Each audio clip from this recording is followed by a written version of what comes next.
প্রবাসটা হচ্ছে কি আপনার আপনার ঘুম ভাঙলে ডিউটি, আর ডিউটি থেকে আসলে ঘুম। ব্যাস।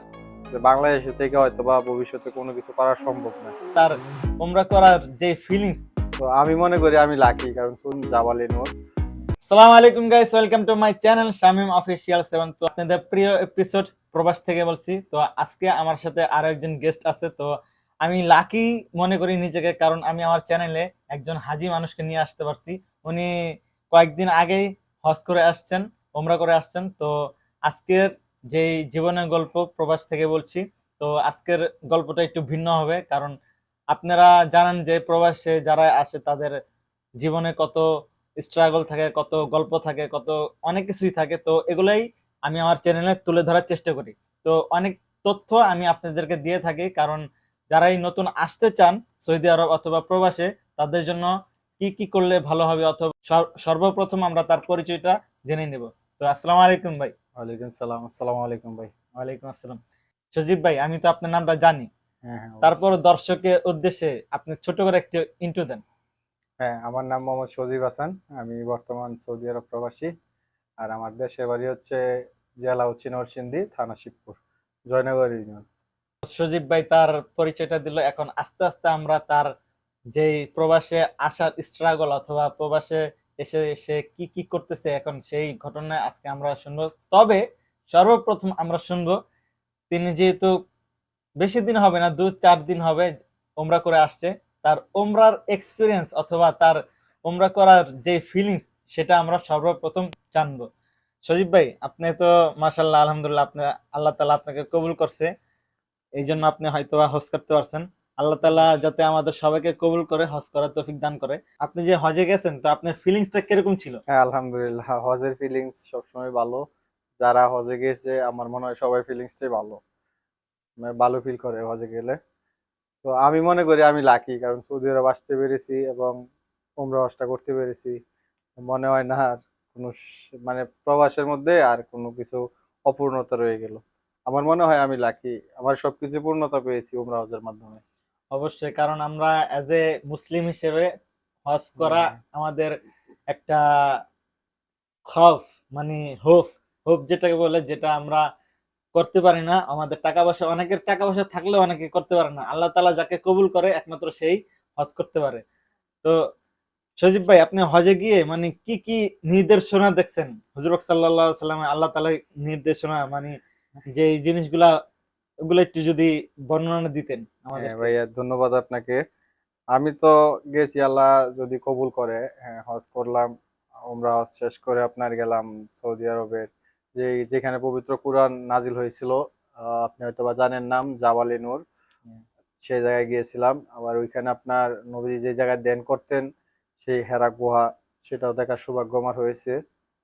তার পাশাপাশি আমাদের নবী সাল্লাল্লাহু সাল্লাম, হযরত মুহাম্মদ সাল্লাল্লাহু সাল্লাম, উনি যেখানে তার জীবনের শেষ ভাষণ দিয়েছিলেন, বিদায় হজে যে ভাষণ আমরা বলি, সেই সেই পাহাড়েও আমি গিয়েছিলাম। সেখানে সেই জায়গাটা দেখার সৌভাগ্য আমার হয়েছে। আহ, তারপর আর কি মক্কা মদিনা গেলাম, ওইখানে দেখা শেষ করে মদিনা গেলাম। মদিনা মসজিদে নববীতে নামাজ, 2 রাকাত নামাজ পড়লাম জামাতের সহিত। এরপর আপনার ওই নবীজির রোজাটা দেখলাম। তারপর দেখলাম আপনার ওই জান্নাতুল বাকি। আল্লাহ পাক যতটুকু দেখাইছে আলহামদুলিল্লাহ, আমার মনে হয় যে অতটুকু অনেকে দেখার স্বপ্ন, আমি যতটুকু দেখছি। তো আমি চাই সবাই একবার করে দেখুক জায়গাগুলা, মনে একটা প্রশান্তি দিবে। আমার বিশ্বাস, দেখলে প্রতিটা মুসলমানের মনে একটা প্রশান্তি দিবে এই জায়গাগুলো দেখলে। সবাই অন্তরে একটা তৃপ্তি পাবে এরকম জায়গা দেখার মতো। এখন কারণ কারণ ওইগুলো হচ্ছে আল্লাহ তাআলার নিয়ামত বলতে পারি আমরা, তো হ্যাঁ, দেখা। আমাদের জন্য হ্যাঁ। খুবই নিয়ামত। এখন সজীব ভাই, আপনি এই প্রবাসে কিভাবে আসলেন, কেনই বা আসলেন, যদি একটু প্রবাসে বলতেন। ভাই, প্রবাসে আসছি হচ্ছে সম্পূর্ণ নিজের ইচ্ছায়। নিজের আচ্ছা। ইচ্ছায় বলতে ভিতরে একটা জেদ ছিল যে জীবনে কোনো কিছু করতে হলে বাংলাদেশে হয়তো বা একটা ভুল ধারণা ছিল নাকি সঠিক ধারণা ছিল সেটা আমি জানি না। তবে ভিতরে একটা জেদ ছিল যে বাংলাদেশে থেকে হয়তো বা ভবিষ্যতে কোনো কিছু করা সম্ভব না। সেই চিন্তা ভাবনা থেকে নিজে সিদ্ধান্ত নিলাম যে হ্যাঁ, হয়তোবা আমার বিদেশ যাইতে হবে, প্রবাসে আমার পাড়ি দিতে হবে, নয়তোবা আমার দ্বারা হয়তোবা দেশে কিছু সম্ভব না। সেই চিন্তাধারা থেকেই আমি আসলে প্রবাসে আগানো বা প্রবাসে আসা। এমনিতে আপনি বন্ধু বান্ধব অথবা চাচা খালু মামা তাদের দেখা দেখি না? না, না, না, ওইগুলো আসলে আমার দেখা দেখি না। আচ্ছা সজীব ভাই, আপনি বাংলাদেশে থাকতে কি করছেন, মানে কি আপনার কর্মজীবন কি ছিল বাংলাদেশে? বাংলাদেশে থাকতে ভাইয়া, যেহেতু আমি বিবাহিত, বিবাহের আগে আমি আপনার একটা রেস্টুরেন্টে ওয়েটারের কাজ করছিলাম। হুম। ওইখানে প্রায় ২ বছর কাজ করছি। ২ বছর কাজ করার পরে আর ভালো লাগে না। ওই পরের দিনে চাকরি বলেন বা কাজ বলেন, যাই বলেন, পরের দিনে আমার কোনো সময় ভালো লাগতো না। ভাই পরের দিন বলতে এখনো তো আপনি পরের দিনই কাজ হ্যাঁ, করতেছেন। যদিও এখন পরের দিনে কাজ করতেছি, সেটা হচ্ছে আপনার আমার বললাম না যে হয়তোবা এটা আমার জীবনের একটা ভুল ডিসিশন ছিল প্রবাসে আসা। 2 বছর ওয়েটার কাজ করার পর দেন আপনি কি করছিলেন? হ্যাঁ, ২ বছর ওয়েটারে কাজ করছি, তারপর আর ভালো লাগে না কাজ করা। বাইরে আপনার পরিবারের কথা বেশি মনে পড়ে। যদিও ওই সময় বিবাহ করি নাই। দেন বাড়িতে আসলাম, চাকরি বাকরি ছেড়ে দিয়ে বাড়িতে আসার পরে তো নিজে একটা সিএনজি কিনলাম। সিএনজি কিনা বাড়িতে গিয়া আলহামদুলিল্লাহ বিয়ে করলাম। বিয়ে করার পরে ভালোই চলছিল আলহামদুলিল্লাহ। তো বিয়ের ১.৫ বছরের মাথায় একটা ছেলে সন্তান দান করছে আল্লাহ আমাকে। তখন হয়তোবা ওই ছেলের দিকে তাকায়া বলেন, ফ্যামিলির সবার দিকে তাকায়া বলেন, আবারও আমার ওই যে বিদেশ আসার যে গল্প, ওই বিদেশের স্বপ্নটা দেখা। ভাই আমার মনে একটা কিউরিসিটি যে আপনি সিএনজিটা নিজের ছিল নাকি অন্যর ভাড়া হ্যাঁ, হ্যাঁ, মারতেন? হ্যাঁ, ধন্যবাদ ভাই। হ্যাঁ, না, সিএনজিটা আমার নিজেরই ছিল, যদিও সিএনজিটা ছিল আপনার সেকেন্ড হ্যান্ড। তবুও নিজের এটা ছিল আমার নিজের। কত ওইটা দিয়ে আপনার কিনছেন এই হ্যাঁ, সিএনজিটা? ওইটা কিনছিলাম সম্ভবত ১,৬০,০০০ কিংবা ৭০ এর মতো এটা কি হবে। কিস্তির মাধ্যমে নাকি না, সুরা এটা হ্যান্ড ক্যাশ? এটা সম্পূর্ণ হ্যান্ড ক্যাশ ছিল। আর ওইটা আমি ব্যবহার করেছি সিএনজিটা প্রায় ১.৫ থেকে ২ বছরের মতো। ঐরকম একটা টাইমে ব্যবহার করছি। ১.৫ বছরের মতো ব্যবহার করছি আমি। এখন সজীব ভাই আপনার কি মনে হয় বাংলাদেশ ভালো ছিল নাকি এখন আপনি প্রবাস জীবন ভালো না, লাগতেছে? দেখেন ভাই, যারা বেশি ইমোশনাল তাদের জন্য বলবো যে যারা ইমোশনাল বেশি তারা বিদেশ না আসাটাই ভালো। কারণ হচ্ছে যদি আপনি নিজের ইমোশনাল বলতে কি বুঝাইতে চাইতেছেন, ইমোশনাল যারা বলতে যারা, পারিবারিক? হ্যাঁ, পারিবারিক, যেমন আপনার ছেলের মায়া আছে, যেমন আমার মতো আমি তো বিবাহিত, আমার ছেলে আছে, আমার ওয়াইফ আছে, আমার বাবা আছে, আমার মা আছে, আমার বোন আছে, আমার ভাগ্নি আছে।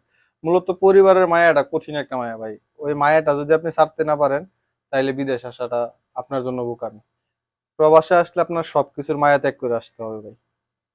ওইটাই, সবাই যদি প্রবাসে আসে, আমি বলবো আসেন, তবে দেশের মানুষের প্রতি মায়া থাকবে, তবে সেই মায়াটা আপনার জীবনে যেন আমার মতো এরকম না হয় যে আবার দেশে চলে যেতে হবে সেই মায়ার জন্য। আমি আমি তো আপনার ডিসিশন নিয়েছি, আমি হয়তো বা ১-২ মাসের মধ্যে দেশে চলে যাবো ইনশাল্লাহ। আমার প্রবাস ভালো লাগে না, কারণ হচ্ছে আমার পরিবারের জন্য প্রচুর খারাপ লাগে। আসলে প্রবাস কারোরই ভালো লাগে না, যদিও প্রবাস একটা জেলখানার মতোই। প্রবাসটা হচ্ছে কি আপনার আপনার ঘুম ভাঙলে ডিউটি, আর ডিউটি থেকে আসলে ঘুম, ব্যাস অতটুকুই, আর কোনো কিছু নাই। আবার অনেক কোম্পানি ভালো আছে প্রবাসে, যেগুলো আপনার ছুটি থাকে সপ্তাহে কিংবা মাসে একটা নির্দিষ্ট ছুটি দেয়। ওই ছুটির দিনে বন্ধু বান্ধব সবাই মিলে কোম্পানির সাথে ঘুরতে যেতে পারে। তো সেক্ষেত্রে যদিও আমাদের সাপ্তাহিক ছুটি আছে, কিন্তু সবাইকে তো একসাথে দেয় না, সেক্ষেত্রে রুমে শুয়ে শুয়ে ছুটি কাটাইতে হয়। আচ্ছা সজীব ভাই, আপনি তো মানে প্রবাস আসছেন, যাই হোক আলহামদুলিল্লাহ। এখন আপনি কার মাধ্যমে আসছেন, কোনো দালালের মাধ্যমে নাকি কোনো এজেন্সির মাধ্যমে? না, দালাল বলতে কি, আমি আসছি হচ্ছে আমার পাশের বাসার এক কাকার মাধ্যমে। তো ওই ওনাকে দালালও বলতে পারেন, আবার রিলেটিভ কাকাও বলতে পারেন। আমি ওনার আচ্ছা। মাধ্যমে আসছি আর কি। উনি আপনার কাছে কত টাকা চার্জ করছে? উনি আমার কাছে চার্জ করছিল ৪ লক্ষ টাকা। চার আমি লক্ষ টাকা জি, জি, ৪ লক্ষ টাকা আমার কাছে চার্জ করছে। তো আমি ওই সময় আপনার ৫০,০০০ টাকা দেনা রাইখা দেন আমি ৩.৫ লক্ষ টাকা ক্যাশ দিয়ে তারপরে আমি প্রবাসে আসছি। এই 4 লক্ষ টাকা কি আপনার নিজের হ্যান্ড ক্যাশ ছিল নাকি কারো কাছ থেকে ঋণ নিছেন অথবা হাওলাত করছেন, কি আসল না, বিষয়? ওই যে আমি বললাম না যে আমার একটা সিএনজি ছিল, ওই হুম। সিএনজিটা আমি ১.৫ লক্ষ টাকার মতো বিক্রি করছি। প্লাস হচ্ছে আপনার বাসায় ফ্যামিলি থেকে একটু হেল্প পাইছি আরকি। আচ্ছা। আমার আপু আছে, আপু দুলাভাই একটু হেল্প করছে। প্লাস বাবা-মা তো আছেই, তারাও হেল্প করছে। সবকিছু মিলে আরকি চলে আসছে। এখন সজীব ভাই, আপনি সৌদি আরবে কত বছর ধরে আছেন এখন? আমি আছি আপনার এখন পর্যন্ত ১ বছর।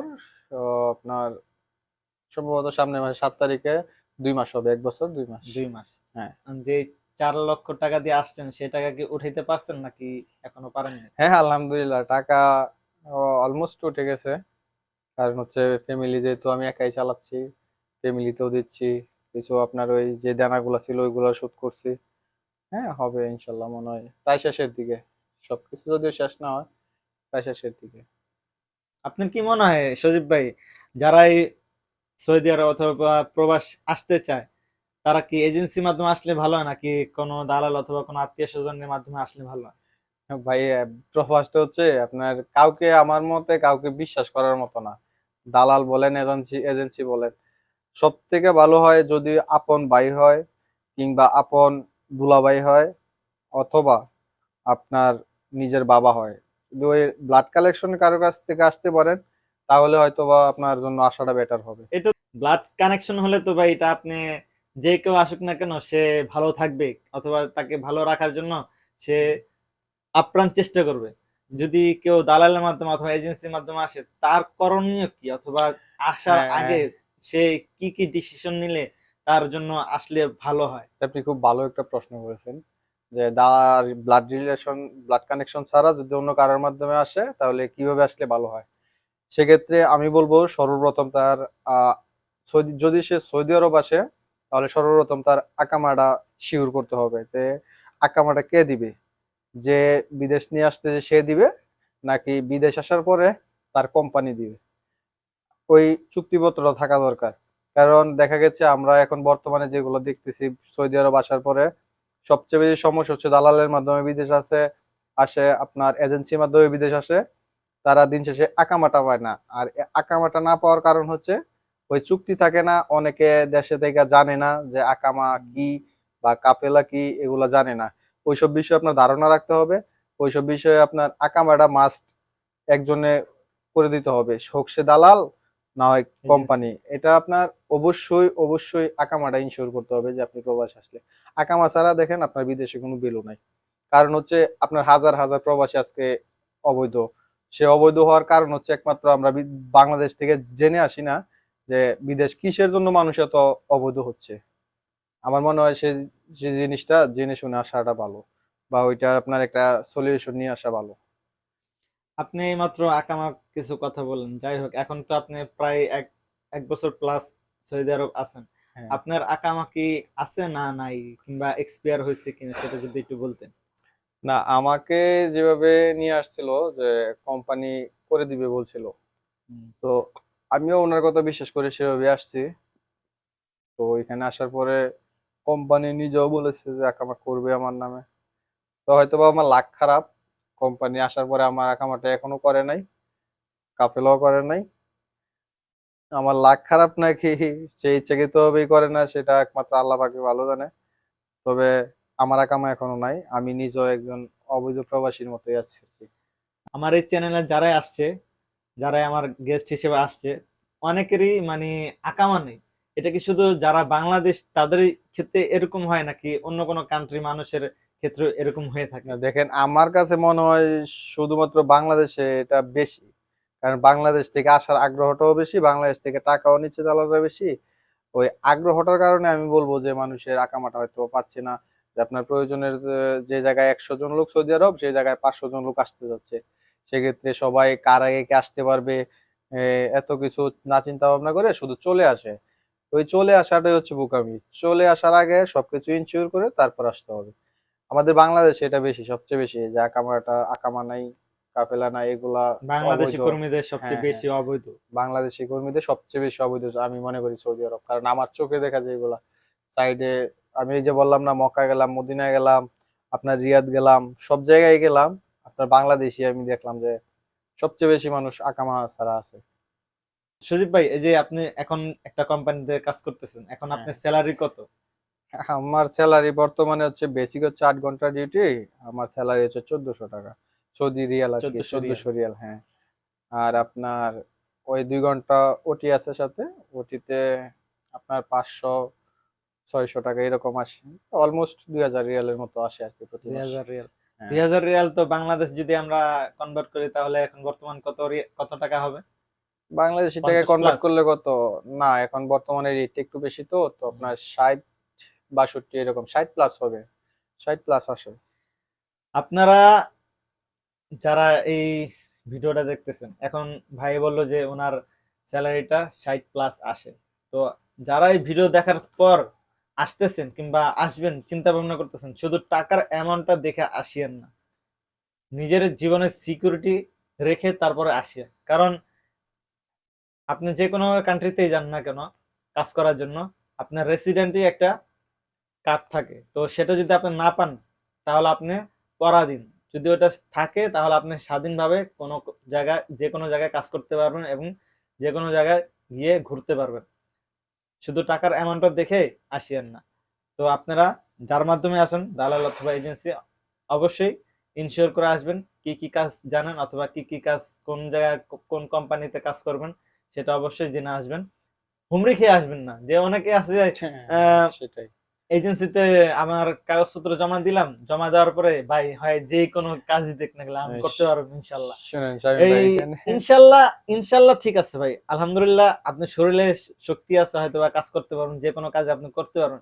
যখন এখানে আসবেন, আসার পরে 40 ডিগ্রি 45 ডিগ্রি রোদ, তখন যদি আপনি বাইরে রাজমিস্ত্রির কাজ ধরা দেয় আপনাকে, তখন আপনি করবেন, করতে পারবেন না। এটা অবশ্যই আপনারা জেনে আসবেন আপনাকে কি কাজ দেওয়া হবে, আপনি কি কাজ পারেন, সেই কাজ অনুযায়ী আপনি আপনার ডকুমেন্টস এজেন্সি অথবা দালালের কাছে জমা দিবেন। দেন আপনি ওই কাজেই ফিট হয়ে আসবেন। তো এটা আমার ধারণা, আমার মতে একেবারে আপনার সাথে ঠিক। আমি কিছু এড করতে চাই। যে এখানে আমি বললাম আমার বেতন প্রায় 60,000 টাকার মতো, কিন্তু সবার বেতন এখানে সমান না। এখানে অবশ্যই আপনার পদের উপর বলেন আপনি, কিংবা ওই কোম্পানির ফ্যাসিলিটির উপরে বলেন, আমাদের এখানে 1,000 টাকা বেতনের লোকও আছে, মানে 1,000 রিয়াল আর কি। হুম, তো সেক্ষেত্রে আপনি যদি 1,000 টাকা রিয়ালে কাজ দেখেন, সেক্ষেত্রে তার বাংলাদেশি টাকায় পড়তেছে 30,000 টাকা প্লাস। আমার আমার কাজ হচ্ছে, আমি একজন ওয়েটার।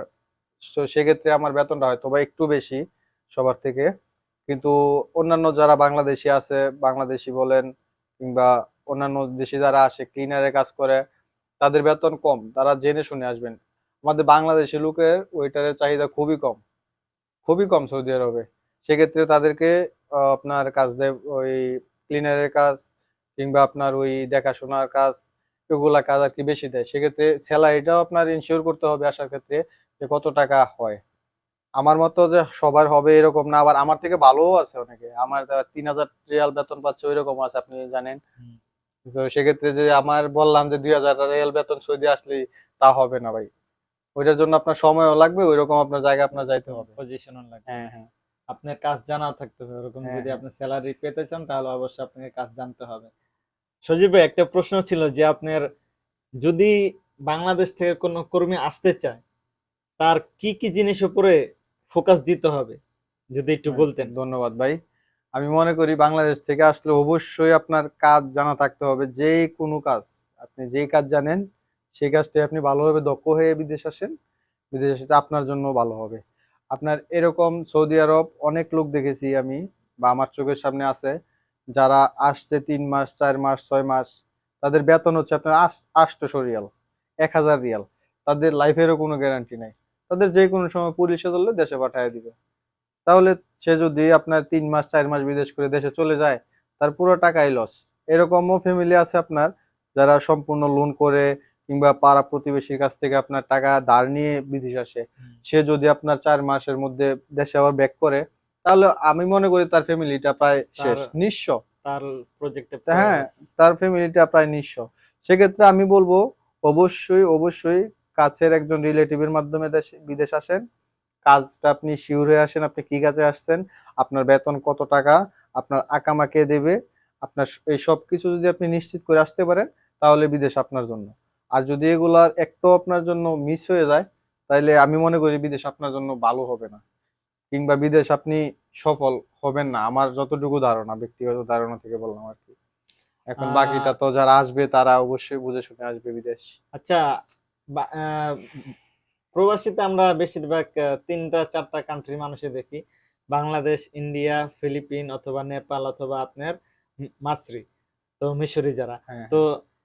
আমার দেখা মানে বাংলাদেশ কর্মীদের সর্বনিম্ন বেতন কেন হয়ে থাকে যদি একটু দেখেন বাংলাদেশি লোকেদের আপনার তারা খুব সহজেই পেয়ে যায়, অ্যাভেলেবেল। তারা সব কাজের জন্য অ্যাভেলেবেল পেয়ে যায়। সেক্ষেত্রে আপনি তাদেরকে দিয়ে আপনি ক্লিনারের কাজও করাইতে পারেন। তাদেরকে দিয়ে আপনি রাস্তা ঝাড়ু দেওয়ার বলদিয়ার কাজ, যেটাকে বলে সৌদি আরবে বলদিয়ার কাজও করাইতে পারেন। পরিষ্কার আপনি পরিচ্ছন্ন একটা কাজ। রেস্টুরেন্টে ভালো একটা পদেও রাখতে পারেন। যেহেতু যে জায়গায় লোক সংখ্যা আপনার জন্য অ্যাভেলেবেল, তাদের চাহিদা কম, সেক্ষেত্রে আপনাকে যে কোনো কাজেই তারা দিতে পারে। বা আপনি বিদেশ যদি আসেন, বিপদে পড়ে থাকেন, বাংলাদেশিরা বেশিরভাগ সময় আপনার বিপদে পড়ে থাকে, সেক্ষেত্রে তারা কাজের জন্য হাহাকার করে। সেক্ষেত্রে তারা যখন যে কাজ পায় সে সেই কাজই করে। তাই আরকি বাংলাদেশি লোকেদের আমি মনে করি চাহিদাটা একটু কম বিদেশ। বাংলাদেশি কর্মীদের স্যালারি হাই করার জন্য কি করার দরকার প্রথম অবস্থা? হ্যাঁ, এটা ভালো প্রশ্ন করেছেন আপনি। বাংলাদেশি লোকেদের জন্য আমি মনে করি তাদের যদি বেসিক যে ভাষায় আমরা বাংলা তো সবাই জানি বাঙালি। বাংলার পাশাপাশি যদি আপনি একটু ইংরেজি চর্চা করে আসেন, ইংরেজি যদি একটু আপনার জন্য ভালো হয়।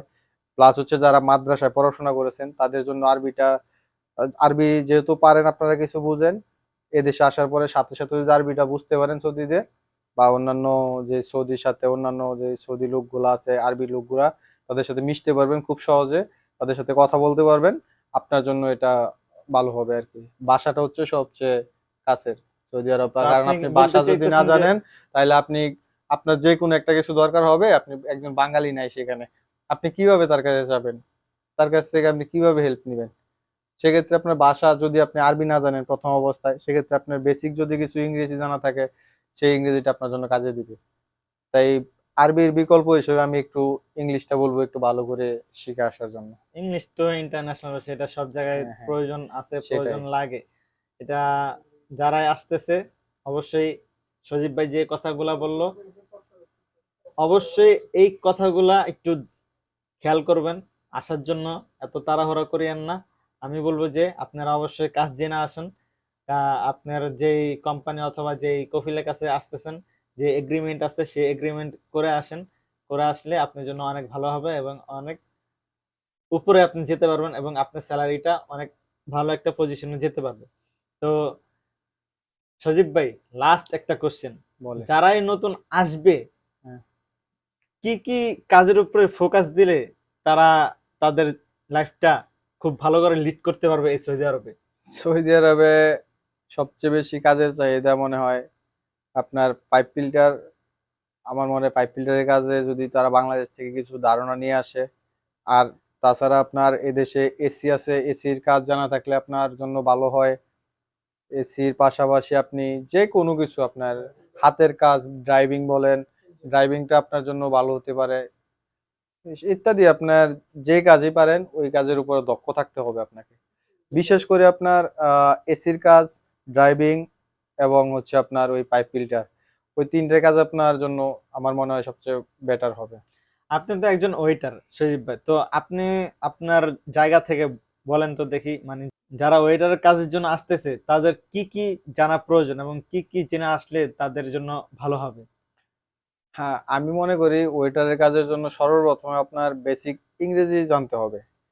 আপনার দেখতে একটু সুদর্শন হতে হবে, যদিও কথাটা আ শুনতে খারাপ লাগে। একটু সুদর্শন হতে হবে। প্লাস হচ্ছে আপনার সবার সাথে চলাফেরা, কথাবার্তা, নম্র-ভদ্র আচার-আচরণ এগুলায় পারদর্শী হতে হবে।